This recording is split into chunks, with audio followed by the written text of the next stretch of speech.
Welcome to Pindar Poetry. We hope you learned something new. You start by making sure WhatsApp and your phone are updated because newer builds include the latest wallpaper tools. Once done, grant photos or storage permissions so you can pick images. Now open the chat where you want the wallpaper, then tap the chat name or the three-dot menu and choose Wallpaper. This takes you immediately to WhatsApp's wallpaper picker instead of wasting time on global settings. You're in the right place to choose an image or a built-in background. You now pick the source: gallery for photos, wallpaper library for curated options, or solid colors for minimal backgrounds. After selecting, use pinch to zoom and drag to crop. This ensures text visibility and avoids heads or important parts being cut off.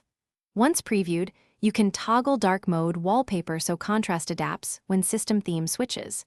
Make sure to choose whether this applies to just this chat or all chats, because selecting the correct scope prevents unwanted global change. Tap Set to apply the wallpaper and choose whether it applies to that chat or all chats so you don't accidentally change everything. If messages are hard to read, use the brightness and blur options to improve contrast. This keeps your wallpaper visible without sacrificing readability.